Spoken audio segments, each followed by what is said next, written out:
नमस्कार अनि हार्दिक स्वागत छ दर्शकबिन कार्यक्रम प्रश्न समयमा म भूपाल लुइटेल।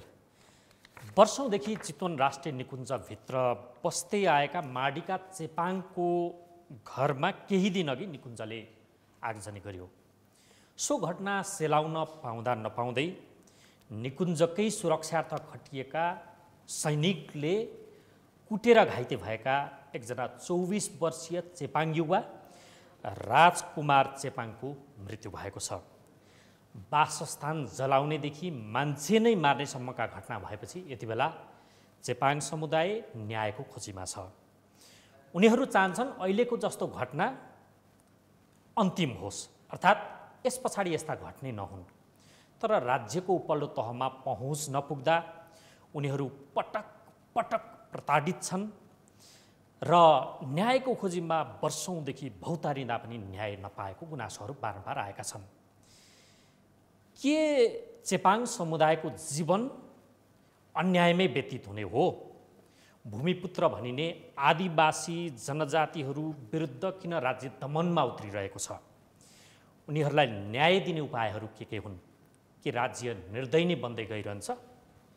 आज हामी यी र यस्तै सन्दर्भमा बहस गर्दैछौँ र यो बहसका लागि हामीसँग हुनुहुन्छ चेपाङ सङ्घ बागमती प्रदेशका सचिव लक्ष्मण चेपाङ। हुन्छ, नमस्कार। यसैगरी हामीसँग हुनुहुन्छ नेपाल कम्युनिस्ट पार्टी नेकपाकी सांसद नेत्री, उहाँ संसदको कृषि सहकारी तथा प्राकृतिक स्रोत समितिकी सदस्य पनि हुनुहुन्छ, शान्तिमाया तामाङ पाखरिन। नमस्कार। र हामीसँग हुनुहुन्छ समाजशास्त्री, आदिवासी जनजाति मुभमेन्टमा लामो समयदेखि लागिरहनुभएका एकजना अध्येता प्राध्यापक डाक्टर कृष्ण भट्टाचार्य। स्वागत छ यहाँहरू तिनैजनालाई। धन्यवाद। सुरुवात चाहिँ म लक्ष्मण चेपाङज्यू तपाईँबाट गरौँ। यो चितवन राष्ट्रिय निकुञ्जभित्र चेपाङ समुदायमाथि भएको यो पछिल्लो घटनाको विवरण बताइदिनुहोस् त। सुरुमा यो भएको के हो? यहाँ दुईवटा घटना एकैचोटि देखिन्छ, आएको छ सँगसँगै, यो विवरण बताइदिनुहोस् त सुरुमा। हुन्छ, धन्यवाद सर। यो जब हामीले माडी नगरपालिकामा यो घटना भएको छ होइन, र यी घटना र यी आवाज, यी मुद्दालाई हामीले चाहिँ पहिलेदेखि पनि एउटा चाहिँ त्यहाँ भूमि अधिकार मञ्च कोही चाहिँ नेपाल चेपाङ सङ्घले चाहिँ समन्वय गरेर भूमि अधिकार मञ्चहरूले चाहिँ त्यो कुराहरूलाई चाहिँ त्यहाँका चेपाङ समुदायलाई चाहिँ कुरा भन्नाले यो घटना भएको विवरण बताइदिनुहोस् त। यो ठ्याक्क के हो, कसो हो, कसरी भयो? यहाँ दुईटा घटना भयो, एउटा मृत्यु प्रकरण छ, एउटा आगलागी छ। हजुर, यो दुईटा घटना विवरण चाहिँ बताइदिनुहोस् त सुरुमा मलाई।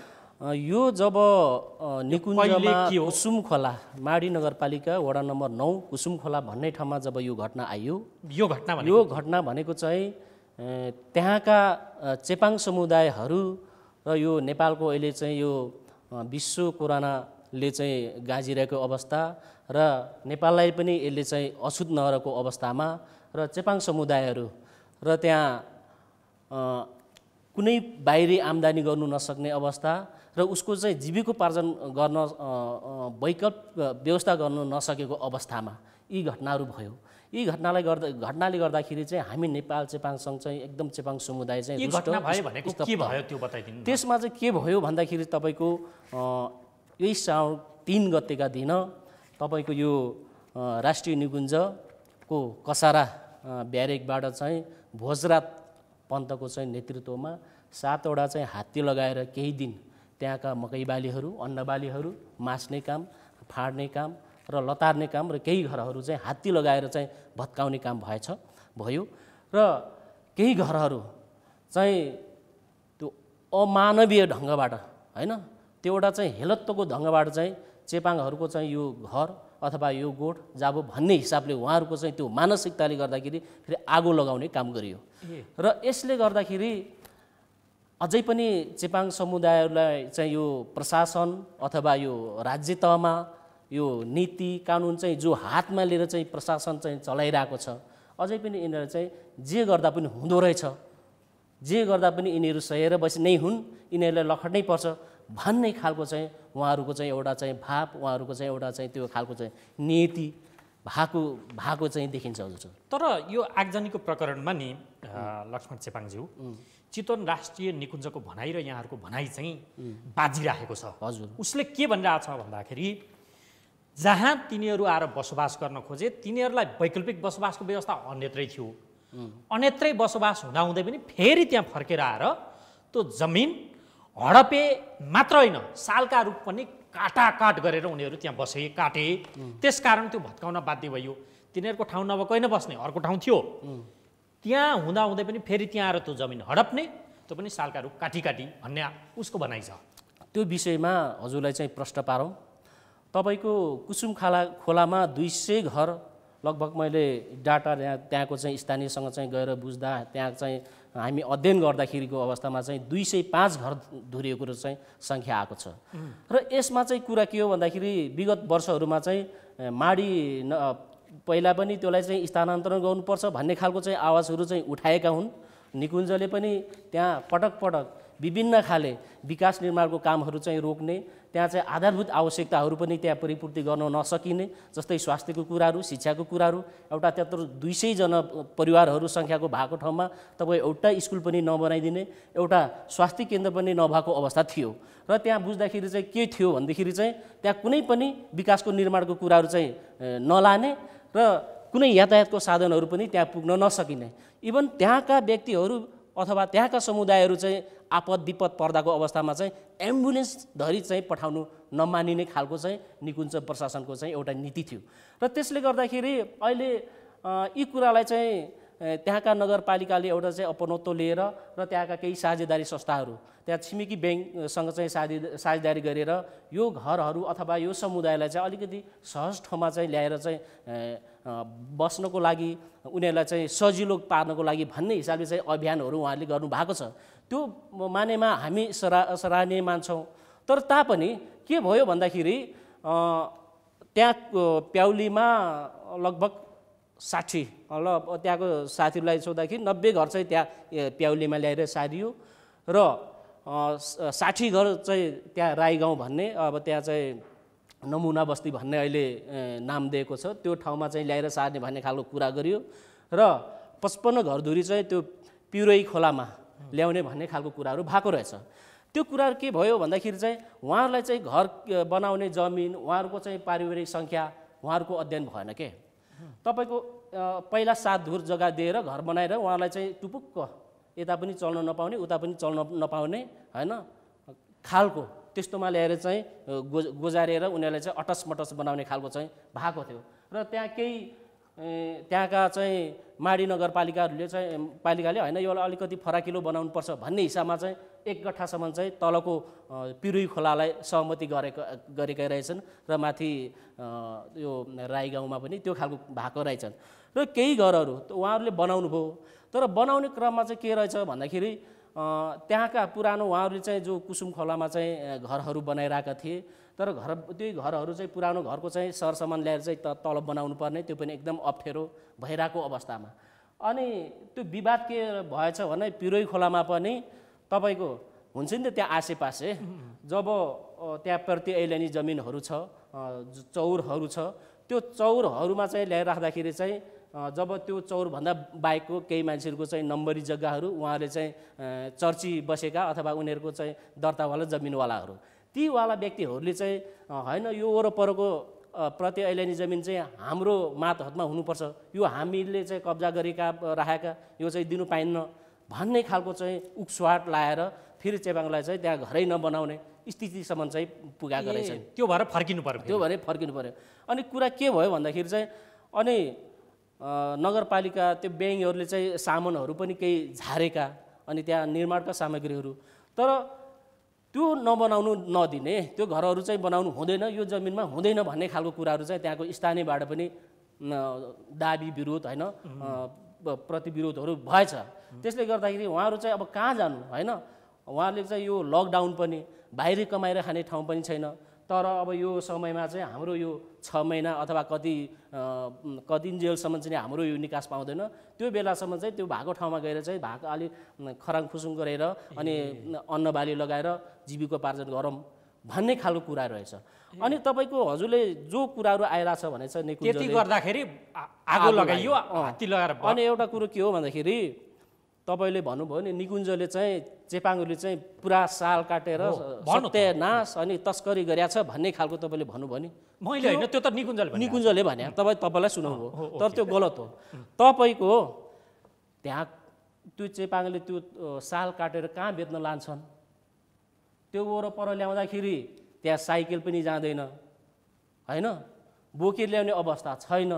तपाईँको त्यो बगैदेखि बगैसम्म गाडी जान्छ अहिले, त्यहाँबाट 2 घन्टा मान्छे हिँडेर जानुपर्छ। अनि त्यो चेपाङले कहाँ लग्यो त? 600-700 सालका रुख हराए अरे नि त। त्यो हराउने क्रममा हराउने कुराहरूमा चाहिँ त्यो कसले गनेको थियो भन्ने हो क्या त्यो सालको रुख होइन। त्यो प्रशासनले गएर गनेर बस्यो अथवा उही ड्युटी बस्यो अथवा त्यहाँको सामुदायिक वनहरूलाई उसले ड्युटी बस्यो, कसले त्यो निगरानी गर्यो त?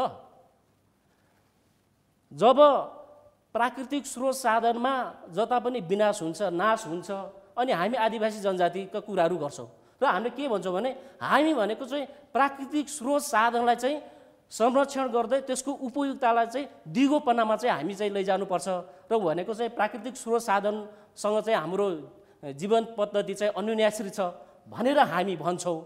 अनि हामीले त्यो सालको चेपाङले चाहिँ सालको रुख त्यो माडीको कुसुम खोलाबाट लिएर के भरतपुर ल्यायो होला? त्यहाँ काहीँ समिल छ? के हो कुरा? प्रश्न होइन।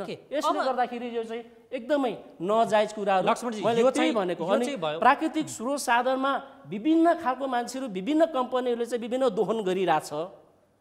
अझै पनि यो चेपाङले गर्यो भने, यो राउटेले गर्यो भने, अथवा यो बोटेले गर्यो भने, माझीले गर्यो भने, थारूले गर्यो भने अझै पनि यस्तो आरोप लगाइराख्ने, यो कुराहरूमा चाहिँ म सहमत छैन। यो भयो एक त यो 48 सालतिरदेखि नै त कुसुम खोलातिर 160 घरधुरीको बसोबास थियो भन्नुभयो, अहिले तपाईँले 205 भन्नुभयो। हजुर, स्थानान्तरण गरेर त्यतातिर लगिएको रहेछ। उता पनि घर नबनिएपछि उनीहरू बाध्यताले केही 10-12 घर चाहिँ फर्केर त्यहाँ आएको र 2 घर चाहिँ अहिले हात्ती लगाएर लडाइयो, आगो लगाइयो भनेर कुरा आछ। यो घरको प्रकरण। राजु चेपाङ चाहिँ किन राजकुमार चेपाङ चाहिँ किन मारिनु पर्यो? त्यो चाहिँ त्यो बताउनुहोस् त अब त्यो घटना अलिकति। अब यो त्यही त मैले भने सर, यो एकदम विडम्बना, दर्दनाक अथवा यो तल्लो समुदाय र तल्लो जो पहुँचमा छैन, जो मान्छे आवाजविहीन छन्, ती व्यक्तिहरू ती समुदायलाई चाहिँ यस्ता कुराहरू, जब राजकुमारको एउटा केस घटना बाहिरियो, यो उदाहरण मात्र हुने यस्ता घटनाहरू तपाईँको समुदायमा यस्ता पिल्सिएर कुल्चिएर दबिएर बसेको समुदायमा धेरै छन्। हेर्नुहोस्, अध्ययन गर्ने हो भने तपाईँको हामी 63-64 सालमा त्यही ठाउँमा राप्ती नगरपालिकाकै 1-2 नम्बर वडामै एउटा घटना घट्यो।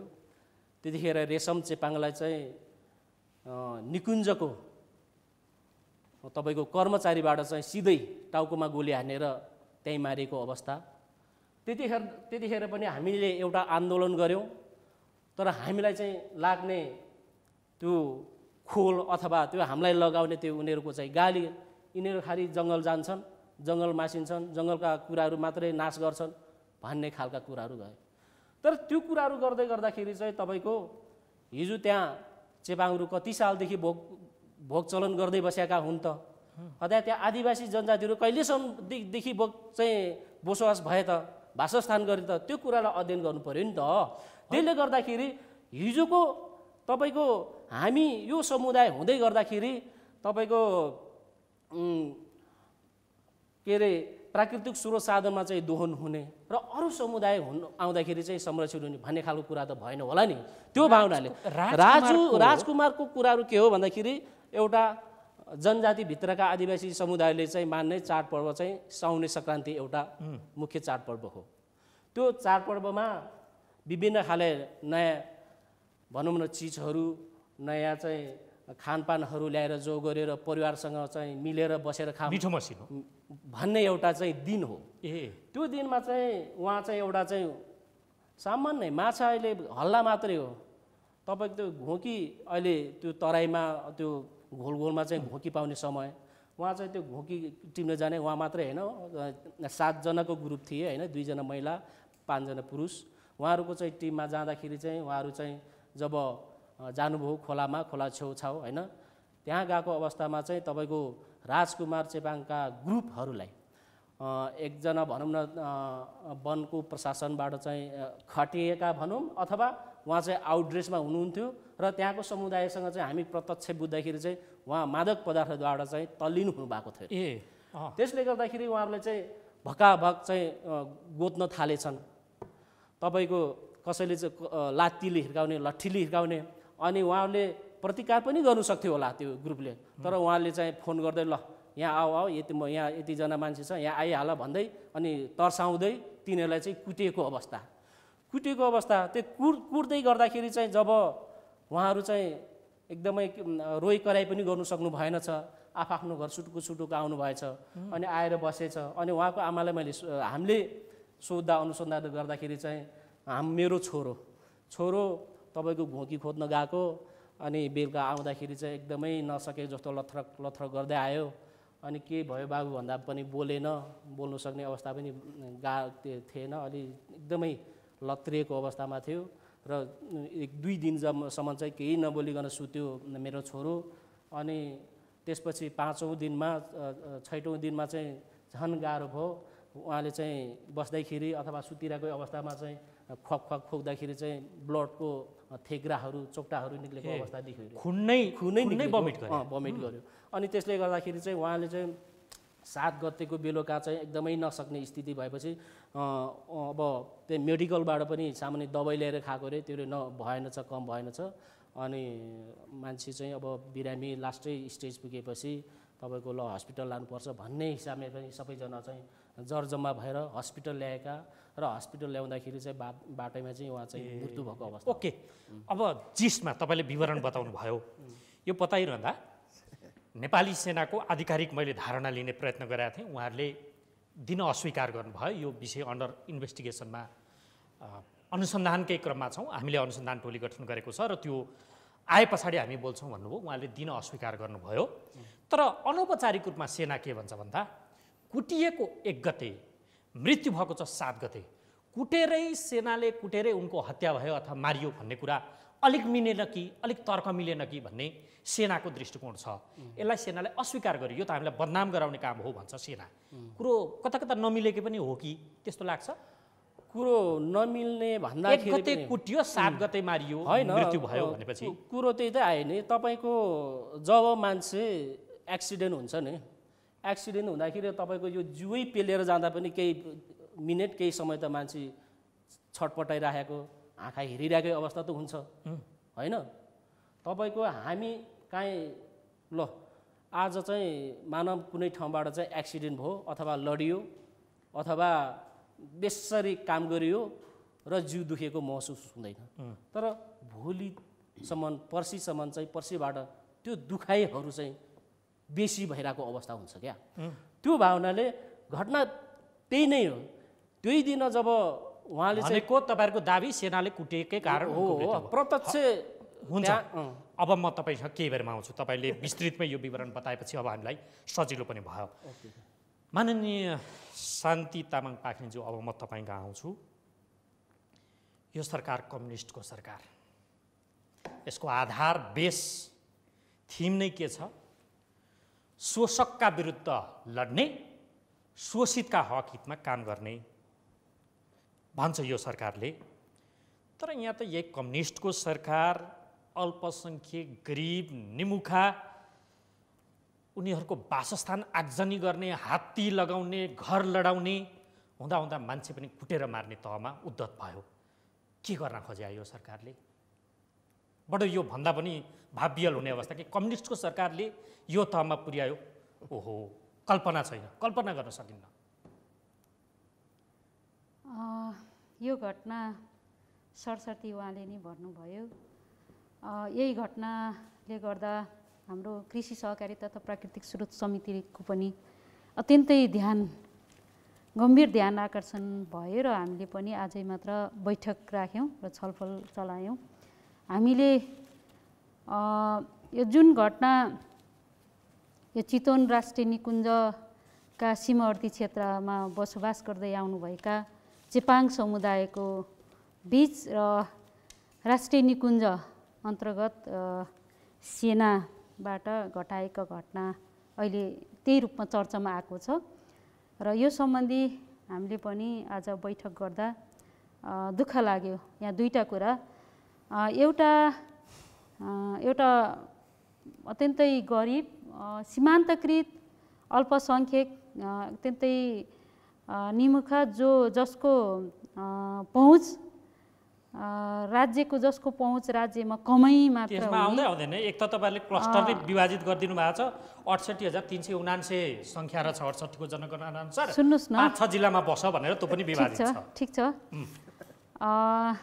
त्यो समुदायमा यो घटना घट्नु भनेको र त्यो समुदाय मात्र नभएर जस्तोसुकै यो मानवीय यसरी घटना घट्नु भनेको यो अत्यन्तै अमानवीय र यो अत्यन्तै दुःखद र यो निन्दनीय पनि हो हैन। आजै मात्र हाम्रो समितिले यसको एउटा सरकारलाई सम्बन्धित विभागीय मन्त्रालयलाई निर्देशन पनि दिएको छ यो घटनाको घोर भर्त्सना गर्दै के निर्देशन र छिटोभन्दा छिटो घटनाको छानबिन गरी सत्य तथ्य पत्ता लाएर दोषीमाथि कारबाही र जो मृतक राजकुमार चेपाङ हुनुहुन्छ उहाँलाई न्याय र जसको जुन समुदायको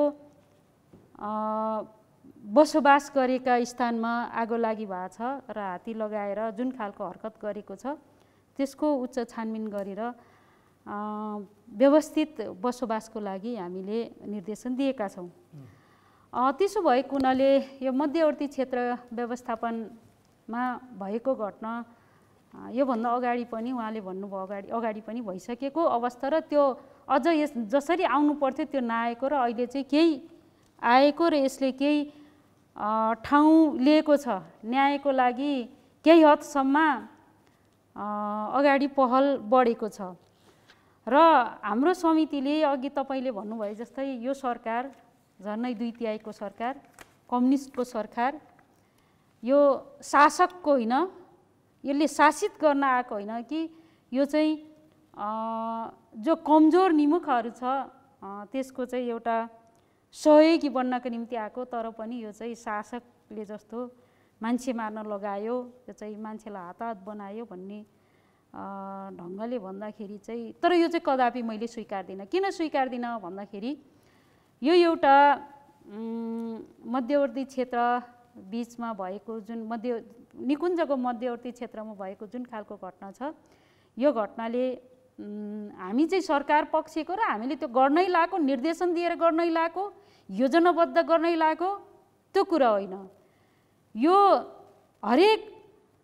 हरेक शासन सत्ता परिवर्तन भए तापनि त्यो शासन सत्तामा रहेका र मध्यवर्ती क्षेत्रमा रहेका केही प्रमुख या त्योभित्र कार्यकारिणीको रूपमा रहेका केही व्यक्तिहरूको मानसिकता, प्रवृत्ति, सोचहरू होइन, हिजोकै शासन सत्ता परिवर्तन भए तापनि हिजोकै सोच, हिजोकै मानसिकता, हिजोकै शैलीबाट यो घटेको घटना भन्ने मलाई पनि लागेको छ। आजै मात्र पनि मैले केही कुराहरू उठाएको थिएँ र त्यसो भएको हुनाले यहाँले भन्नुभयो जस्तै कम्युनिस्ट पार्टीको निर्देशनमा र कम्युनिस्ट पार्टीको योजनामा, सरकारको योजनामा यो कुरालाई चाहिँ तपाईँले फिर्ता लिनुपर्छ, किनभने कदापि त्यो हुन सक्दैन र त्यो हुँदै होइन। मैले त्यसरी मैले कहाँ भयो सरकारमा भयो मैले त त्यो भनेको छु हो, मैले कहाँ निर्देशन दिएर गरे भनेको छु माननज्यू। हाम्रो सरकार हुँदा गयो। एकछिन म त्यो कुरा म आउँछु। त्यसो भएको हुनाले पनि हामीले यो विभिन्न अहिले उपसमितिहरू बनिरहेको छ यही घटनाको लागि, यही घटनाको सत्य तथ्य छानबिन गरेर दोषी उप कारबाही गर्ने र मृतकलाई क्षतिपूर्ति सहितको न्याय दिने र जुन अहिले उहाँहरूको बसोबासको क्षेत्रमा कसैको अब कति कुनै तवरबाट चाहिँ त्यो चाहिँ एउटा के भन्छ त्यसलाई त्यो बसोबास गर्ने झुपडी नभएर त्यो चाहिँ एक खालको चाहिँ मतान होइन, अनि गोठ भन्ने ढङ्गले नै आयो, विभिन्न ढङ्गले आयो। तर पनि आजै पनि हामीले के भनेका छौँ भने गरिबको बसाइ जहाँ चुलो बल्छ त्यो नै घर हो, त्यसलाई मतान, त्यसलाई गोठ, त्यतातिर परिभाषित एकैछिन नगरिकन मानन्ज्यू मैले अलिकति अब कुरा काटेँ है। हजुर यो सरकार अथवा यो अहिलेको युग त्यो राणा शासनको बेलाको युग पनि होइन, पञ्चायत पनि होइन। परिवर्तन आएकै 62-63 65-63 यताका हिसाब गर्ने भने 12-15 वर्ष हामीले गुजारिसक्यौँ। हेर्नुहोस्, कम्युनिस्टकै सरकार यो बिचमा गनि नसक्नु गरी नेतृत्व हाँकिसकेको अवस्था पुगिसक्यो। कर्मचारी त झन् राजनीतिक चेत त्यो उच्च तहको पढाइ गुडाइ सबै कुरा भएर त्यो चाहिँ जिम्मेवारी सम्हालिरहेको हुन्छ। घटना कहाँ भयो? तपाईँको पार्टी अध्यक्ष कमरेड पुष्पकमल दाहाल प्रचण्डको निर्वाचन क्षेत्रमा घटना भयो। घटना कहाँ भयो? तपाईँको पार्टी नेता पूर्व अर्थमन्त्री सुरेन्द्र पाण्डेको क्षेत्रमा भयो। यो घटना कम्युनिस्टको सरकार छ, यसकारण मैले सोधेको। मेरो त अपेक्षा कम्युनिस्टको सरकार हुँदा कमसेकम यस्ता घटना पनि नभइदिएको भए पो हुन्थ्यो भन्ने हो र। मैले त कहाँ यसैले लगाएर त्यो मार्न लायो अथवा घर भत्काइदियो भने हो त। तर घर भत्काएको त नियोजित रूपमा छ। फेरि यस्तो अपेक्षा गर्न सकिएला 2/3 सरकार गलत गर्नकै लागि आँट नपुग्नुपर्ने कर्मचारीहरूलाई यो हदको काम भयो, कसरी यसलाई स्वीकार्न सकिएला? मैले त त्यो सोधेको मानन्ज्यू। मैले कहाँ तपाईँलाई यो भनेको छु र यो सरकारले तपाईँ अहिले ठिकै ठाउँमा आउनुभयो। मैले अघि पनि भने हरेक व्यक्तिको आचरण, हरेक व्यक्तिको फेरि अझ थप्नु है। अब यही मौका मैले तपाईँलाई नि गुनासो राख्ने हो। यो मामिलामा सिधासिधी कुदा राख्नका लागि वन्यजन्तु विभागको प्रतिनिधि हामीले बोलाउन खोज्यौँ, उहाँ आउन चाहनु भएन। सचिवज्यूले एकचोटि फोन उठाउनु भयो, 1 घन्टा पछाडि फोन उठाउँछु भन्नुहुन्थ्यो। त्यस पछाडि हिजोदेखि उहाँले एउटा फोन रिसिभ गर्नु भएन। मन्त्रीजीको फोन लाग्दैन, फोन नलाग्ने भएर बसिया छ 2-2वटा नम्बर। हेर्नुहोस् त, फेरि तपाईँ आएर यही सरकारको बचाउ पनि गरिराख्नु भएको छ। कङ्ग्रेसले यो गरे होइन, हामी यो हप्ता पीडित भयौँ। झन्डै मिडियाको मान्छे त्यहाँको चेपाङ समुदायको के कुरा गरौँ? मैले बचाउ गर्न खोजेको होइन, म पनि यही घटनाकै पक्षमा छु। यो घटनामा मात्रै यो घटनामा जो पीडित हुनुहुन्छ उहाँहरूले न्याय पाउनुपर्छ। सुन्नुहोस्, उहाँको निर्वाचन क्षेत्रमा यो किसिमको जघन्य अपराध हुन्छ, अन्तको हालत के होला? त्यो पनि चितवनमा यो। मैले त त्यो मात्रै सोधेँ। उहाँहरूले न्याय पाउनुपर्छ भन्ने नै पक्षमा छु होइन। तर तपाईँको बुझाइ मेरो बुझाइ तपाईँको जुन खालको जिज्ञासामा अलिकति तालमेल नमिलेर हो। अब कस्तो हो भन्दाखेरि अघि उहाँले पनि भन्नुभयो, मध्यवर्ती क्षेत्र जहाँ राष्ट्रिय निकुञ्ज को स्थापना गर्दाखेरि मध्यवर्ती क्षेत्रका निकुञ्जले लिने जहाँ एरिया हुन्छ त्यो एरियामा यदि बसोबास गरेका त्यो एरिया लिनुपर्ने बेलामा अन्तव्यवस्था गरेर त्यो एरियालाई पनि लिने गरेको छ। त्यसमा उहाँले पनि अघि भन्नुभयो नम्बरी जग्गा र एलानी जग्गा जो चाहिँ यो निकुञ्जभित्रका जग्गामा चेपाङहरूले कुनै पनि स्वार्थ बोकेका व्यक्तिबाट उक्साहट भएर उहाँहरू त्यहाँ बसोबास गर्न जानुभयो र बसोबास गर्न गएपछि हिजोदेखि त्यस्तै खालको गतिविधि हुँदै आएको र अहिले चाहिँ अलिक गम्भीर खालको अत्यन्तै गम्भीर खालको घटना गयो भन्ने कुरा त हामीले बुझ्नु पर्यो, तपाईँले पनि सबैले बुझ्नु पर्यो। जहाँ कहाँ बसोबास कहाँ रहेछ भन्ने कुरा, सुन्नुहोस् बसोबास कहाँ रहेछ भन्ने कुरा हामीले बुझ्नु पर्यो। यसको मतलब मैले कसैलाई प्रोटेक्सन गरेको होइन। र अर्को कुरा चाहिँ के हो त भन्दाखेरि यो घटना घट्नु भनेको अत्यन्तै दुःखद हो होइन। हामी पनि यो घटना जुन घटेको छ यो घटना घटेका पीडितहरूले न्याय पाउनुपर्छ नै भन्ने पक्षमा छु। यद्यपि अर्को कुरा पनि म भन्छु, त्यसको लागि हामीले के गर्दैछौँ भन्दाखेरि अहिले चाहिँ सेनाबाट पनि छानबिन समिति बनेको छ अरे, अहिले मन्त्रालयबाट पनि छानबिन समिति बनिया छ।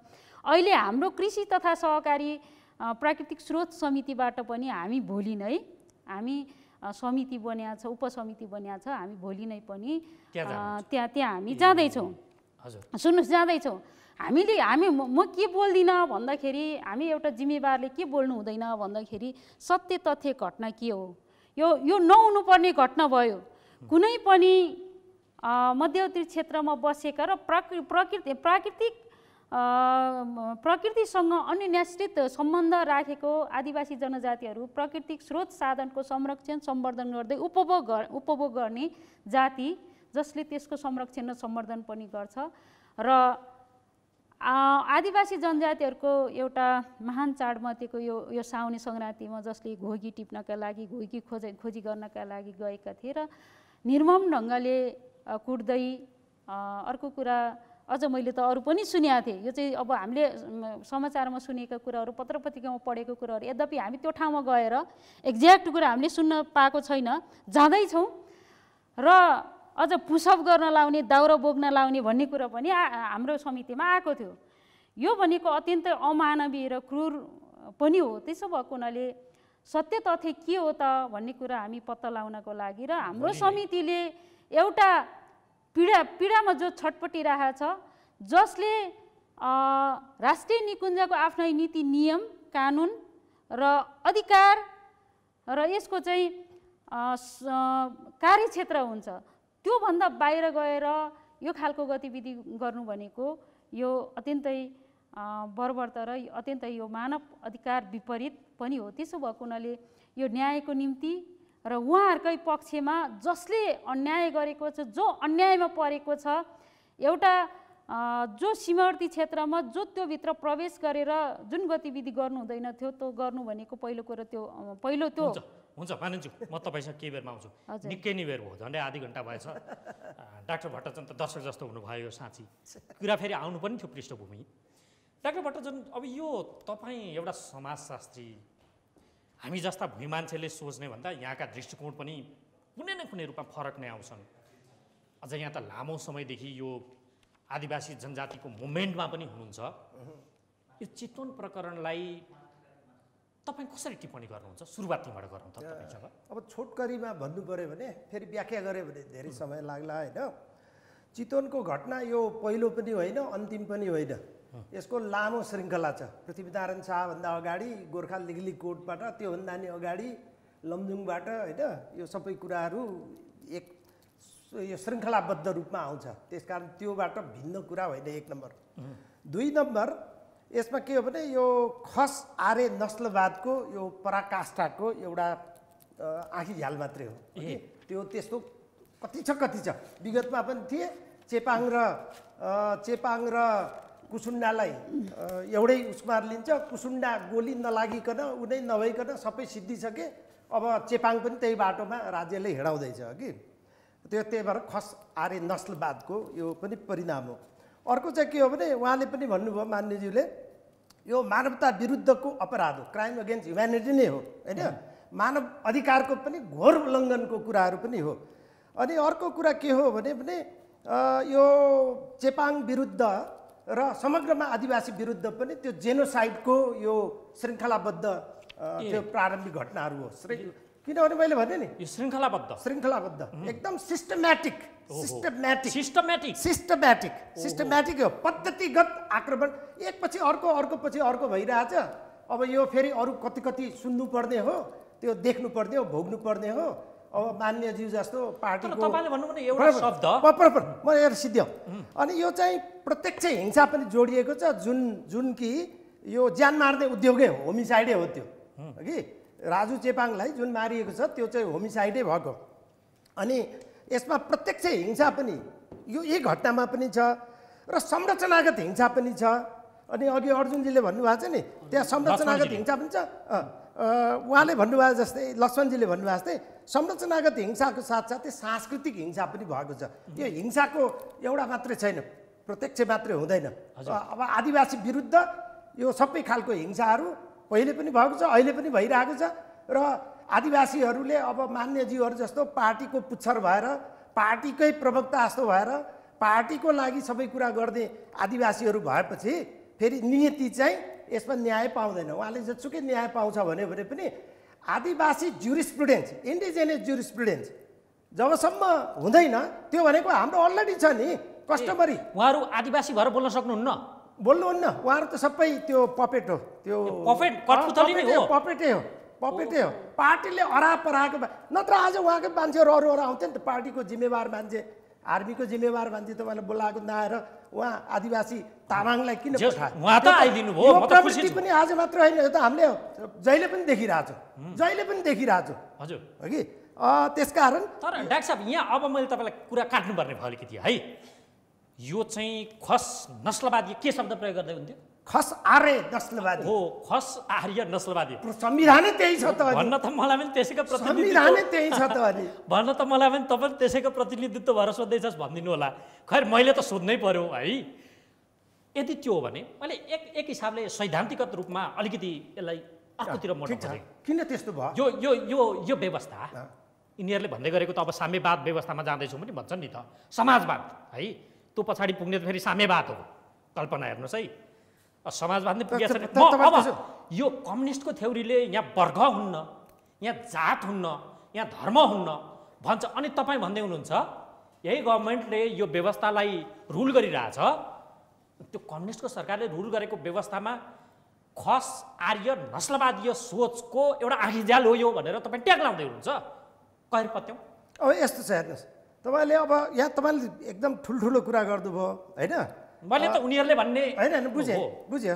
तर कुरा के हो भने यहाँ यो विभिन्न प्रकारको यो उपनिवेशवादको कुरा त्यो मध्येको एउटा बाहुनवादी पनि उपनिवेशवादकै अर्को रूप हो कि पुँजीवादको कुरा मार्क्सवादको कुरा मार्क्सवाद लेनिनवादको कुरा यो सबै आदिवासीको विरुद्धमा छन् यी सबै आदिवासीलाई सिद्ध्याउन चाहन्छन् चेपाङ जस्तो हो तपाईँले अघि समानताको कुरा हुँदै समाजवादको राउटेले साम्यवाद मान्छ 10 वर्षको जनयुद्धमा 13,000 मान्छे सिद्धियो त्यो के अरे साम्यवाद कतापट्टि छ मान्छेहरूले कसरी हेर्नुहुन्छ कि त्यो कहीँ कतै छैन राउटेल त अहिले पनि मानिरहेछ त्यो राउटेकेलाई के अरे नेपालभरि त्यसलाई अपनाउन त अब चेपाङको कुरा गऱ्यो भने तपाईँले मलाई भन्नुहोस् उहाँहरूले अहिले लक्ष्मणजीले भन्नुहोला चेपाङहरूकोमा खाना पकाएको खाना त्यो जहिले पनि हुन्छ पकाएको खाना बाँड्नु पर्यो भने भर्खर जन्मेको बच्चा होस् बालबच्चा होस् अथवा युवा होस् अथवा के अरे अधवैँसीहरू होस् अथवा वृद्धा होस् सबैलाई खाना बराबर बराबर तर तपाईँ भन्नुहोला यो त हास्यास्पद छ त्यो बच्चाले कसरी खान्छ होइन त्यो वृद्धहरूले कसरी खान्छ उहाँहरूले कहीँ बाहिर गएको छ भने त्यो खाना जस्ताको तस्तै राखिदिनुपर्छ भाग भनेको भागै हो त्यो उहाँहरूले चलाउनु पाउँदैन अर्कोले र जसको भाग हो उसैले आएर जति खान सक्छ जति चोटीमा खान सक्छ खानुहुन्छ खान नसकेको जति चरा अथवा जनावरहरूलाई उहाँहरूले खुवाउनुहुन्छ प्रकृतिसँगको सम्बद्धताको कुरा त्यो अघि तरुल टिप्नु पर्यो भने चेपाङहरूले तपाईँ अघि त्यहाँ 200-300 वटा रुख हराएको कुरा गर्नुभएको छ यहाँ यो एकपछि अर्को रिपोर्टहरू छ अब तपाईँले पढ्नुहोस् यो रिपोर्टहरू यो लाउडनिपले लेखेको एउटा आदिवासीहरूको चितवन राष्ट्रिय निकुञ्जमै भएको मानवाधिकार उल्लङ्घनको यो प्रतिवेदन त युएनमा पुगिसकेको छ तपाईँ यसमा हेर्नुहोस् होइन अनि ल क्याम्पसकै प्रोफेसरले लेख्नुभएको यो कानुनी नीतिगत कुराहरूमा यो त्यो जुन चितवन राष्ट्रिय निकुञ्ज र मध्यवर्ती क्षेत्र जहाँ यो घटनाहरू भएको छ त्यसको बारेमा ल क्याम्पसकै प्रोफेसरले लेखेको यो कुराहरू हेर्नुहोस् म आफैले पनि बर्दियाको अनि त्यसपछि यो के अरे कोसीटप्पू वन्यजन्तु आरक्षण केन्द्रको र उतापट्टि ढोरपाटन शिकार आरक्षण केन्द्रको तीनटाको मैले अध्ययन गरेर आएको छु त्यहाँ त तपाईँको यो एक ठाउँमा त पात टिप्न गएको घरमा श्रीमान छैन गाउँलेहरूसँग पात टिप्न जानुभयो बाख्राको लागि त्यो पनि अनि सुत्केरी मान्छे जम्मा 3 हप्ताको सुत्केरी मान्छे हातमा आँसी समेत छैन त्यो पात टिपेको बेलामा अब त्यहाँ उहाँहरूले कहिले पुलिस कहिले आर्मी भन्नुहुन्छ कोही रेन्जर हुनसक्छ कुनै बेला आर्मी नै हुन्छ उहाँहरूले चाहिँ उहाँलाई समातेपछि अनि त्यो अहिलेको यो घटना सुन्दा आश्चर्य लाग्दैन पानीमा कुटेर राजकुमार किनभने त्यहाँ के गर्दो रहेछ भन्दा यो कोसीटप्पूको कुरा त्यहाँ चाहिँ पानीमा बस्न लाएर उठबस गर्न लाउने त्यो सुत्केरी महिलाले म सुत्केरी छु म 14 के अरे 3 हप्ताको सुत्केरी हो मसँग बच्चा छ सानो बच्चा छ म सक्दिनँ यो भन्दाखेरि पनि गर्नै पर्छ भनेर 100 चोटि उठबस गर्न लगाएको छ है त्यो प्रत्यक्ष मान्छेसँगै कुरा गरेको छु अनि त्यसपछि धेरै आर्मीले त्यो बेला के गर्दछ भने बुटले त्यो पानीमा हानेर त्यो मुखमा छ्यापिदिने त्यस्तो अमानवीय कामहरू त्यो गरिआएको छ होइन त्यसकारणले यो चेपाङहरूले त्यो तरुल टिप्ने बेलामा पनि प्रकृतिलाई पूजा गरेर प्रकृतिलाई पहिला त्यो तरुल लिनु अगाडि प्रकृतिलाई अब हामीलाई खानुपर्छ यो गर्नुपर्छ अहिले मेरो लागि चाहिँ यो तरुल आवश्यक भयो त्यसकारण तपाईँलाई हामीले अब यहाँ डिस्टर्ब गर्नुपर्ने भयो यो निकालेको माफी गर्नु होला भनेर अनि निकाल्दाखेरि अर्को साल रहने गरेर होइन सबै लिँदैन तर गैर आदिवासी हो भने त त्यो पनि एक छाक एकचोटि मुखमा राख्दाखेरि के आनन्द आउँछ भनेर लिन्छ भन्दा त्यस्तो मान्छेहरूले जो आदिवासीहरू प्रकृतिसँग एकदम चेपाङ भनेको त तपाईँले अहिले पनि हेर्नु चेपाङहरू मान्छेको अगाडि डराउँछ। मैले सोधेको प्रश्न त बरालियो त डाक्टर ल साहब, भन्नुहोस् उत्तर आएन न, त। केमा बरालियो? यो जसले यहाँ जात धर्म हुन्न, वर्गको विभेद हुन्न भनिरहेछन्, उनीहरूले रुल गरेको व्यवस्थामा तपाईँ भन्दै हुनुहुन्छ खस आर्य नस्लवादीय चिन्तनको एउटा आँखी ज्यालो चितवन घटना, तपाईँले त्यो भन्नुभयो। विश्वास गर्नु कसरी सक्नु? ठिकै छ, तपाईँले ठिक कुरा गर्नुभयो। मैले अघि भनेको पनि मैले भन्न खोजेको कुरा त्यसैमा जान्छ। बरालियो नि त मुख्य कुरा बरालिया छैन, बरालिया छैन। जसरी खस आर्य नस्लवादीहरू बरालिँदैन त्यसरी नै बरालिया छैन यो कुरामा कि त्यो कुरा के हो भने चेपाङको भूमिबाट चेपाङलाई विस्थापित गर्दै चेपाङलाई के गर्छ खोरिया फाँड्छ अनि खोरिया फाँडेको ठाउँमा बाहिरको आएर हडपिन्छ। त्यो बाहिरकोलाई कसको समर्थन छ त?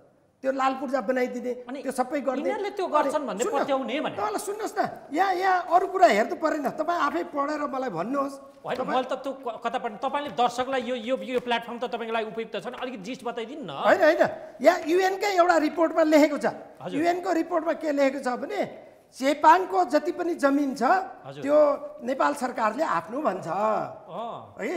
अनि त्यो कसरी खोस्यो भनेर भन्दाखेरि त्यो कहाँबाट खोस्यो भन्दाखेरि उसले चाहिँ वन ऐनहरू त्यो वन ऐनहरू अहिले राष्ट्रिय निकुञ्ज ऐनहरू ल्याएर त्यसको आधारबाट उसले खोसेर लिएको छ। ल मानु त्यसो भए चरित्र सत्तामा पुगिसकेपछि त्यो कम्युनिस्ट हुन्छ भन्ने छैन तपाईँको जिस्ट? कम्युनिस्ट हुन्छ, बढी निष्ठ हुँदैन, कम रेट हुन्छ, बढी रेट हुँदैन र वर्ग र आदिवासी पनि विरुद्धमै छ। किनभने तपाईँले मार्क्सवादको कुरा हेर्नुभयो भने पुँजीवाद नआइकन समाजवाद र साम्यवाद आउँदैन भनेछ मार्क्सले। मैले गल्ती भने भन्नु होला।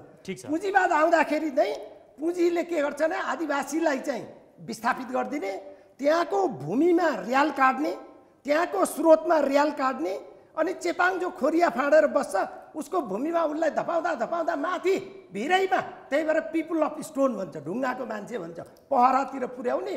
अनि त्यहाँ पनि बस्न नदिएपछि अनि त्यो कुसुम खोला जस्तो ठाउँमा त जानु पऱ्यो नि त, कहीँ न कहीँ त जानु पऱ्यो। अनि त्यहाँ गएको ठाउँमा पनि फेरि आगो लगाइदिने, मान्छे नै मारिदिने, यी सबै कुराहरू भएर यो अत्याचारको नै पराकाष्ठा हुन्छ। यो राज्यले त तपाईँले भनेकै जस्तो गर अरे मानौ, किन मान्ने भएकै छ त? भयो ल, सत्य नै हो मानौ। अनि तपाईँहरू यो आदिवासी आन्दोलनमा लागेकै दशकौँ भयो डाक्टर साहब, त्यो समुदायलाई सशक्त बनाउनका लागि के गर्न सक्नु भएन ताकि त्यो समुदाय अन्याय सहेर बसोस्? तपाईँले ठिक कुरा गर्नुभयो। दुईवटा कुरा हुन्छ, एउटा त्यसलाई पनि त स्ट्रेन्थ बढाउन। माफ गरिदिनुहोस् मान्यजीहरू, अघि उहाँहरू जस्तो अथवा उहाँ पनि थाहा छैन मलाई, लक्ष्मणजी पनि पार्टीसँग सम्बद्ध हुनु होला। जो पार्टीसँग सम्बद्ध हुन्छ त्यो उहाँहरू आफ्नै समुदायको घातीहरू हो, आदिवासी घातीहरू हो कि त्यसकारण त्यो पार्टीसँग लागेर पार्टीको पुच्छर भएर पार्टीको नीति निर्देशनमा लागेपछि नेपालमा बाहुनवादीहरूको जुन पार्टीहरू नै बाहुनवादी छ उसको लक्ष्य भनेको आदिवासीहरूको थापथलोमा एकपछि अर्को आक्रमण गर्दै बाँकी ठाउँ पनि सबै सिद्ध्याउनु। पहिले त लिनु जति त किपटको रूपमा के अरे उसको वीरताको रूपमा जागिरको रूपमा खोसेर लिइसकेको छ, राष्ट्रियकरण वन गरेर लिइसकेको छ, सामुदायिक वन भनेर लिइसकेको छ। भएको भूमि अहिले भएन भनेर खाली भूमि खोजेर यो सुकुम्बासी तथा अव्यवस्थित बसोबासीको लागि भनेर त्यो खोज्दैछ। अब तपाईँ यहाँ मात्रै किन अहिले मुकुलुङमा पाथिभारामा त्यो केबल कार बनाउने भनेर त्यहाँ याक्थुङ लगायतको आदिवासीहरू छ, उनीहरू त पार्टीगत रूपले विभाजित भए। तपाईँहरू जस्तो स्वतन्त्र व्यक्तिहरूले त्यो मस्तिष्क सफा गरिदिनु सक्नु भएन त? वर्गले के गर्छ बढाउन हामी त गर्दैछौँ। वर्गले के गर्छ? दशक बित्यो त कति दशक बित्यो साहब? वर्गले के गर्छ भन्दा जहाँनिर वर्गीय कुराहरू माथि जान्छ आदिवासीहरूलाई तल अचेट्छ। किन उनले एकदम राम्रो राम्रो कुरा गर्छ, तर संसारमा स्थापित कुरा आदिवासीहरूको के भने जसले जो गैर आदिवासी हो उसले आदिवासीहरूलाई अधिकार सुनको चाँदीको थालमा दिँदैन। गैर आदिवासीहरूले सुधारको नाममा केही गर्यो भने त्यो पछि फिर्ता लिन्छ, त्यो काम पनि गर्दैन। अनि तेस्रो चाहिँ के हो भने आदिवासीहरूलाई बन्दुक बोकाएर सशस्त्र युद्ध गरेर हामी तपाईँहरूको अधिकार दिन्छौँ भने त्यसले पनि दिँदैन। नेपालको माओवादी होस् कि चे गुबारा होस् कि जहाँसुकैको होस् एउटै कुरा हो, त्यसमा केही पनि फरक छैन। त आदिवासीको लागि आदिवासीले नै अधिकारको लागि लड्नुपर्छ। अब तपाईँले के गर्यो भन्नुभएकोमा हाम्रोमा भुइँबाट आन्दोलन उठिरहेको छ। तपाईँले नेवारको देखिसक्नुभयो, नेवारहरू आफैले भुइँ तहबाट गर्दाखेरि तपाईँहरूलाई समेत फाइदा भयो। प्रेसमा त्यत्रो अङ्कुश लाउन खोजेको त अलिकति डर त भयो नि, होइन? अब के छ भने हामी जस्तो शङ्कर लिम्बूजी, म यसो कान्तिजी र अमृताजी लगायत हामी 4 जनाले इन्डिजिनियस नलेज ट्रान्सफर कोर्स, यो स्कुल अफ इन्डिजिनिजम अन्तर्गत आज हाम्रो यो बेसिक कोर्सको अन्तिम दिन थियो, होइन? हाम्रो 6 हप्ता जतिको कोर्स हामी प्रशिक्षित गर्दैछौँ, सचेत गर्दैछौँ र आन्दोलन पनि उठिरहेको छ। ढिलो चाँडो तपाईँले भन्नुभयो। म तपाईँसँग अब केही बेरमा आउँछु। म लक्ष्मणजी तपाईँसँग आउँछु। यहाँहरू त यही प्रकरणपछि अदालतसम्म पनि पुग्नु भएको समाचारहरू आछ है। यही विषयलाई यही बेला अन्तर्राष्ट्रियकरण गर्ने सम्मका चर्चाहरू पनि चुलिया छन्। त्यो सम्भव छ? यो गर्नुहुन्छ तपाईँहरू? यस्तो हो, अब यो के हो भन्दाखेरि हाम्रो जो मुद्दाहरू छ, जो सवालहरू छ, यी कुराहरू चाहिँ के हो भन्दाखेरि हाम्रो डाक्टर साहबले भन्नुभएको जस्तै, होइन, एउटा मात्रै समुदाय अथवा यसमा आदिवासी मात्रै नभइकन गैर आदिवासी समुदायहरू पनि कुनै न कुनै अधिकारबाट चाहिँ वञ्चित होलान्। भनेर तपाईँको कता कता पार्टीतिर ढल्केको अभिव्यक्ति आएको हो? होइन, त्यो होइन। तापनि युनिटी भएन, त्यहाँ फ्याक्सन छ भन्नुभयो नि त उहाँले। युनिटीको कुराहरू हामीसँग एक खालको चाहिँ अहिले विचलन भएकै हुन्। तपाईँको जब संविधान सभाको चुनाव भयो 64 सालमा, हो, त्यो भावनाले हामी कुरा के गर्दै गएका हौँ भन्दाखेरि यो कानुन नीति बनाउने कुराहरू गर्दाखेरि नि, जब आएर बाबुरामजीले प्रधानमन्त्री हुँदाखेरि संविधान सभा चाहिँ भङ्ग गरेर त्यतिखेर चाहिँ आदिवासीको कुराहरू चाहिँ उठ्दै गर्दाको अवस्थामा चाहिँ यो सदनै भङ्ग गरेर नेपालको चाहिँ संविधान जारी गर्नु नदिने, यो चाहिँ केही समुदायको केही समूहको अधिकार चाहिँ आउनु लाग्यो भन्ने हिसाबमा चाहिँ उनीहरू चाहिँ त्यो आँखाबाट हेर्ने मैले सोधेको यो अन्तर्राष्ट्रियकरण सम्भव छ? मैले अन्तर्राष्ट्रियकरण हो त्यो भावनाले त्यतिखेर हामी आदिवासीका लिडर हाम्रा डाक्टर साहब लगायत अरू ओम गुरुङ लगायतका धेरै आङ्काजी शेर्पाहरू थिए। तर मैले यो अन्तर्राष्ट्रियकरण हुनसक्छ, तर के हो भन्दाखेरि जब अन्तर्राष्ट्रियकरण किन हुन सक्दैन भनेर भन्दाखेरि किन हुनसक्छ भन्ने हिसाबले गर्ने हो भने नेपालले अन्तर्राष्ट्रिय श्रम सङ्गठनले चाहिँ जो आइएलओको चाहिँ नेपालमा चाहिँ आइएलओ कन्भेन्सन चाहिँ एक्सेप्ट भएको छ र अन्तर्राष्ट्रिय रूपमा चाहिँ यहाँका चाहिँ सम्पूर्ण आदिवासी जनजाति, यहाँका दलित, यहाँका चाहिँ अल्पसङ्ख्यक व्यक्तिहरू समुदायहरूलाई चाहिँ उकास्नको लागि चाहिँ त्यो एउटा चाहिँ अन्तर्राष्ट्रिय सङ्गठनको त्यो एउटा कानुनले बोल्छ। त्यो कानुनले बोल्दाखेरि चाहिँ त्यो कानुनलाई यदि चाहिँ नेपाल सरकारले चाहिँ सशर्त रूपमा चाहिँ लागू गर्ने हो भने, गर्नु सक्ने हो भने यहाँ अन्याय गर्छन् त्यहाँ पनि जाने त्यो भावनाले त्यो कुरामा चाहिँ टेकेर त जानु सक्यो। हुन्छ लक्ष्मणजी, तपाईँलाई अझ सजिलो नि, हामीले एकजना चाहिँ मैले यहाँ सहज यही बेला चाहिँ मैले कानुनविद पनि हुनुहुन्छ शङ्कर लिम्बू, उहाँ नेपाल आदिवासी जनजाति मानवाधिकारको चाहिँ कानुन रक्षाका लागि गठित आदिवासी जनजाति कानुन व्यवसायीहरूको संस्था, त्यो चाहिँ लाहुर्मिक भनेर छ, त्यसको महासचिव हुनुहुँदो रहेछ। उहाँले यो विषयलाई अब न्याय गर्न के गर्न सकिन्छ भन्ने एउटा भनाइ हामीलाई दिनुभएको छ, हामी त्यो राख्छौँ, त्यसपछि अझ सजिलो होला कि म त्यही राख्छु। अब यो जुन चितवनमा दुःख लाग्दो घटना भयो यो राष्ट्रिय निकुञ्जमा रहेका सेनाहरूको तर्फबाट, त्यो वास्तवमा कानुनी हिसाबले हेर्दाखेरि यो फौजदारी अपराधको कुरा गरेको छ सेनाले। किनभने सेनालाई अथवा चितवन राष्ट्रिय निकुञ्जको कुनै पनि कर्मचारीलाई कसैको ज्यान मार्ने र कसैको सम्पत्ति घरबासमाथि आगजनी गर्ने जस्तो फौजदारी अपराध गर्न मिल्दैन। यो फौजदारी अपराध हो र अहिले यो जुन सेनाले गएर यो पाक्ने बेलाको अन्न हात्तीले कुल्चाएर चाहिँ तस नस गरिदिएको छ, उसको वासस्थानबाट उसलाई वासस्थान डढाइदिएको छ, होइन? यो चाहिँ फौजदारी कसुर अन्तर्गत त्यसमा संलग्न जो दोषी छन् त्यसलाई सजाय हुन्छ, होइन? यो राष्ट्रिय निकुञ्जले अहिले सेनाहरूले हामीले कारबाही सुरुवात गरेका छौँ भन्ने कुरा आछ, तर यो चाहिँ यो सेनाले हेर्ने विषयवस्तु होइन। यो चाहिँ यो हाम्रो फौजदारी अपराध संहिता अन्तर्गत यो अदालतबाट हेरिने विषयवस्तु हो र यसलाई यसको लागि जाहेरी पनि परिसकेको अवस्था छ र त्यो जो संलग्न छन् ती सेनाहरू त्यो ज्यान मार्ने सवालमा पनि र त्यो आगजनीमा जो संलग्न छन् त्यो चाहिँ वार्डेन सहायक वार्डेन सहित उनीहरूलाई नागरिक अदालतमा कारबाही हुनुपर्छ र त्यसलाई प्रहरीले अनुसन्धान गर्नुपर्छ। त्यो चाहिँ सुरुवात गर्छ होला। त्यस विषयलाई लिएर सर्वोच्च अदालतमा रिट पनि परिसकेको स्थिति छ। त्यो अदालतले नै बोल्छ हैन। त्यसकारणले उनीहरूलाई पक्राउ गरेर अनुसन्धान गरेर त्यस पछाडि त्यो अनुसन्धान अनुसार उनीहरूलाई मुद्दा दायर गरेर त्यसबाट क्षतिपूर्ति पनि उपलब्ध गराउनुपर्छ। घर र त्यो चाहिँ अन्नहरू तहसनस गरिदिएको सन्दर्भमा त्यो एउटा मुद्दा त्यो भयो।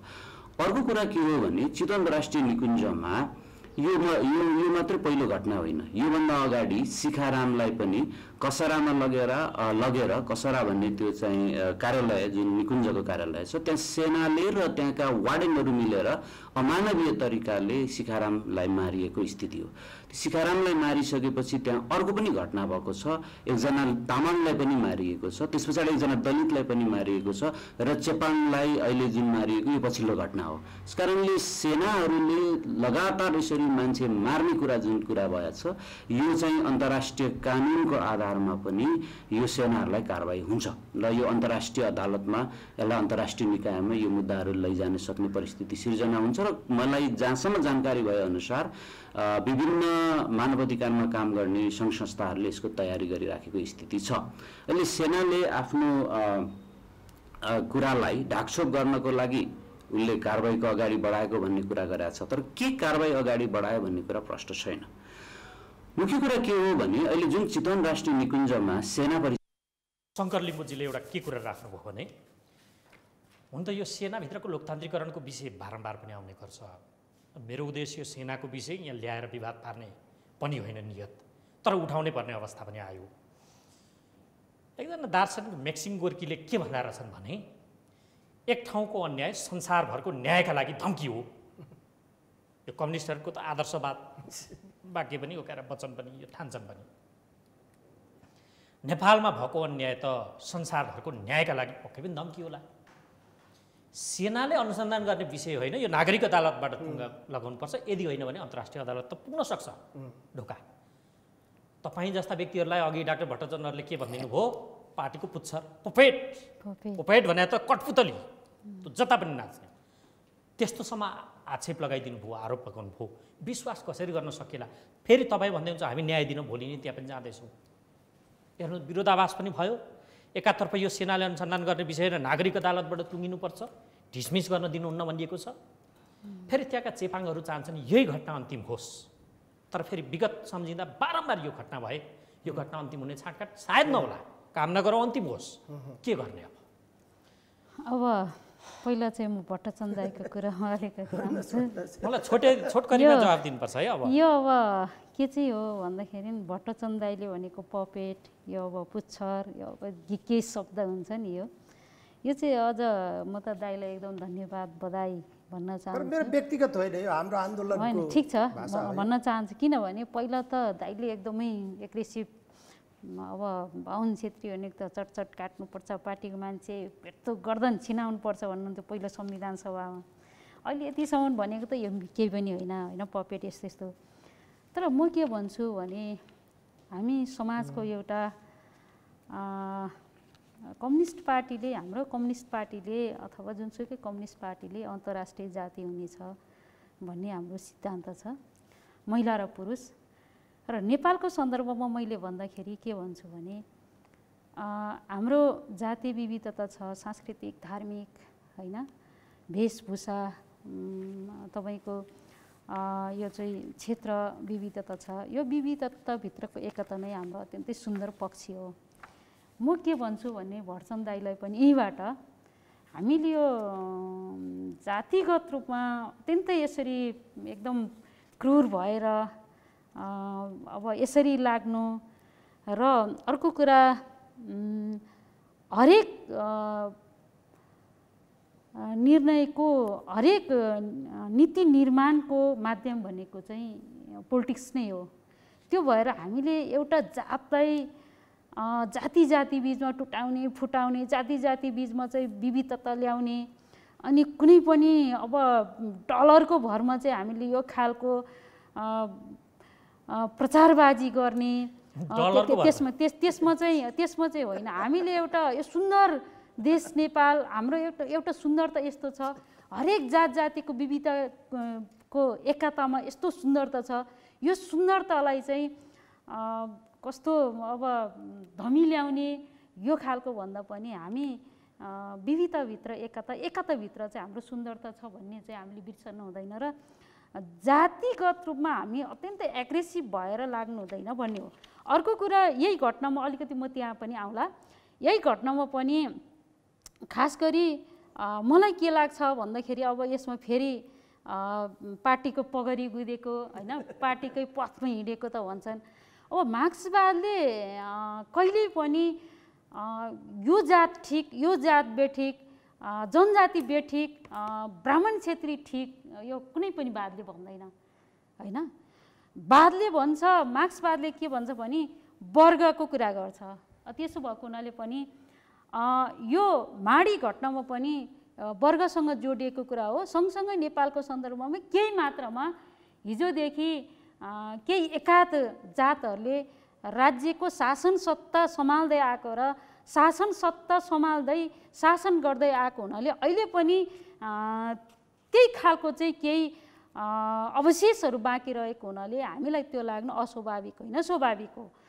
त्यसो भएको हुनाले पनि म तपाईँको कुरामा आएँ, मैले यति मात्र होइन भने यताको कुरामा त्यसो भएको यो कुरालाई यति गर्दै मैले अर्को कुरा चाहिँ यो एउटा मानव अधिकार उल्लङ्घनको यो घटना यो अन्तर्राष्ट्रिय अदालतसम्म जान सक्छ। यसको छानबिन चाहिँ सेनाले गर्ने भन्ने कुरा होइन। म तपाईँलाई के सम्झाउँ भन्दाखेरि जो यो सेना मार्फत चाहिँ यो घटना घटेको छ र सेनाको आफ्नै ऐन छ, कानुन छ। सेनाले पनि यो घटनाको सत्य तथ्य के हो भन्ने कुरा छानबिन गर्ने अधिकार सेनाभित्र छ। त्यसो भएको हुनाले उसले छानबिन गर्छ होइन। अर्को कुरा नागरिक समाजलाई पनि छ, के हो त त्यसको सत्य तथ्य कुरा के हो त। अर्को कुरा समितिलाई पनि छ। अर्को कुरा त्यही जातभित्रका हाम्रो जातीय संस्थाहरू छ त्यसलाई पनि छ होइन। अर्को कुरा मानव अधिकार होइन वादीहरूलाई पनि छ। भनेको यो नागरिक अदालतमा पुगेर यो विषय निरूपण हुन्छ। तपाईले यो प्रतिबद्धता जनाउनुहुन्छ एकदम। अब यहाँ मानन्ज्यू अलिकति मैले अब छुट्याउनु पर्ने हुन्छ कृपया। हजुर। सँगसँगै कुरा के आछ भन्दा वन्यजन्तु जुन राष्ट्रिय निकुञ्ज तथा वन्यजन्तु संरक्षण ऐन 2029 छ त्यसको दफा 30 ले के भन्दो रहेछ भन्नुहुन्छ भने सेनालाई यो आरक्षणको जिम्मा दिनुपर्ने गलत छ। त्यहाँ त कम्तीमा एउटा सुबेदार स्तरको सैनिक हुनुपर्छ या त यो तहकितात र यसको कसुरको चाहिँ अनुसन्धान गर्ने व्यक्ति चाहिँ रेन्जर वा वन तथा वन्यजन्तु व्यवस्था सम्बन्धीको चाहिँ सुबेदार दर्जासम्मको कर्मचारी भनेर त्यसरी उल्लेख गरेको रहेछ। यो पनि अवैधानिक छ भनेर शङ्कर लिम्बू जस्ता व्यक्तिहरू उठाउनुहुन्छ कुरा। यो पनि त अब तपाईँहरू जस्तो यो जुन अग्रगामी छलाम मागेर आउनु भएको छ यो बेला भयो होला नि त यस्तालाई पनि परिवर्तन गरिदिने, रेक्टिफाई गर्ने बेला यो हामीले यो संरक्षण ऐन चाहिँ संशोधनका लागि केही तयारी भएको छ होइन। यो जहाँनिर कमजोरीहरू छ हिजोकै यो ऐनलाई नै हामी सरसर्ती मान्ने र हिजोका केही कमजोरीहरूलाई संशोधन गर्नको लागि यो संशोधनको तयारी पनि भएको छ। त्यसो भएको हुनाले मैले के मात्र भनौँ भन्दाखेरि यहाँ हामीलाई जात पार्टी भन्दा पनि आजको म यो सगरमाथा टेलिभिजनमा के भन्छु भने हामीले चितवनको माडी घटनामा जुन घटना घटेको छ त्यो घटना कसरी घट्यो लक्ष्मणजीले भन्नुभयो सरसर्ती होइन। त्यो घटनामा नेपाल सरकार र हाम्रो समितिको तर्फबाट के हुन्छ मैले भने सत्य तथ्य पत्ता लगाएर मलाई लाग्छ अन्तर्राष्ट्रिय अदालतसम्म जाने त्यो खालको वातावरण बन्न नदिने कुरामा हामी प्रतिबद्धता छौँ। र अर्को कुरा दाइले भन्नुभयो जस्तै म दाइलाई के पनि अनुरोध गर्छु भने यही टेलिभिजनबाट यो जाति बीचमा फुटाउने अनि यो डलरको भरमा यो चाहिँ के अरे वकालत गर्ने यो गर्नु भनेको त्यति टुक हुने र हाम्रो नेपाली समाजलाई त्यति सही नहुने पनि मानिन्छु तपाईँलाई म धन्यवाद दिन्छु डाक्टर भट्टाचार्य छोट करिब 30 सेकेन्डमा कृपा मैले तपाईँलाई सोध्नै पर्ने प्रश्न सोध्ने होइन त्यसमा नि टेकेर जवाफ दिनु म यहाँ तपाईँहरू जस्ता व्यक्तिले यो आइएलओ 169 को हवाला दिँदै बेला बेला भन्नु पनि हुन्छ जल जमिन र जङ्गलमा भूमिपुत्रहरूको आदिवासी जनजाति र स्थानीयवासीहरूको समेत अग्राधिकार हुन्छ स्थानीयको होइन आदिवासी भन्नुहोस् न आदिवासी जनजाति भूमिपुत्र र स्थानीय ल छोडिदिउँ स्थानीय छोडिदिउँ ल त्यसको अग्राधिकार हुन्छ त्यसको अनुमति चाहिन्छ भन्नुभयो यहाँ त घरै आगो लाग्यो खोइ त्यही त सुन्नुहोस् न त्यसमा जोड एकदम यसमा के छ भने यो तपाईँले पढ्नु होला नभए म जाने बेला दिउँला यो चेपाङकै बारेमा UN को रिपोर्ट हो यो वेबसाइटमा एभाइलेबल छ ओके यसको एउटा मात्रै वाक्य के छ भने मान्देज्यू यसमा के लेखेको छ अङ्ग्रेजीमा भन्दाखेरि तपाईँले मैले डलर खाएर बोले होइन भन्न खोज्नुभएको हो होइन होइन सुन्नुहोस् न डलर कसले खा हिसाब किताब गर्नु न निकाल्नुहुन्छ संसदीय समितिबाट सबै डोनरहरूलाई तपाईँ माग्न सक्नुहुन्छ कसलाई कति कति पैसा गयो हिसाब गरेर निकाल्नु न त्यो मुखैले मात्र भनेर त के हुन्छ अरे त्यो चेपाङले डलर खाएर बोलिरहेछ चेपाङलाई भनेको आदिवासीले डलर खाएर बोलिरहेछ तपाईहरु जस्तो यो जातको मात्र वकालत गर्नेलाई भनेको है मैले सुन्नुहोस् एक जातलाई मात्र वकालत गर्ने तपाईलाई त्यही भन्न सिकाएको छ भन्नुहोस् भनिराख्नु होइन होइन सिकाएको छैन सिकाएको त्यही हो भनिराख्नुहोस् गोपी कृष्णको पट्टु नै भन्ने हो त्यो कि यहाँ के लेखेको छ भने यो चेपाङको बारेमै भनेको छ यो चेपाङको मात्र आदिवासी मैले सुन्नुहोस् न the private forest nationalisation act 1957 included all forest land that had previously been used under customary systems of rights and usage under the category of कथित quote unquote government ownership. Chepang लगायतको आदिवासीहरूले जो प्रथाजन्य तरिकाले आफ्नो भूमि आफ्नो प्रथाजन्य कानुन अनुसार चलाउँदै उपभोग गर्दै भोग गर्दै आएको थियो त्यो चाहिँ 1957 को यो वन राष्ट्रियकरण ऐनले सरकारको स्वामित्वमा रहेको भने कथित स्वामित्वमा राखेको छ फिर्ता गरिदिनुस् न के रे उसै चक्रवृद्धि सामा ब्याज सहित फिर्ता गरिदिनुस् न अघि कुरा त्यो पो अनि पछि पो बल्ल समस्या समाधान हुन्छ अन्तर्राष्ट्रियकरणमा सर्ट कमिटीले बोलेको छ यहाँ सर्ट कमिटीले उसको कन्क्लुडिङ मैले कुरा बुझेँ डाक्टर साहब समय सकिएकोले मैले धन्यवाद भन्नुको विकल्प रहेन अन्त्यमा के भन्न चाहनुहुन्छ कृपया 5 सेकेन्ड हुन्छ सरलाई धन्यवाद हामी यहाँसम्म ल्याएर हामीलाई यो गफ गर्ने चाहिँ मौका जोडाउनु भयो अन्तिममा के हो भन्दाखेरि मेरो एउटा चाहिँ गुनासो छ जो अहिले सरकारमा बसिराख्नु भएको छ हाम्रो माननीयज्यूहरू मन्त्रीज्यूहरू हिजो त्यही चेपाङको त्यही झुपडीबाट चाहिँ एउटा चाहिँ आन्दोलन उठाएर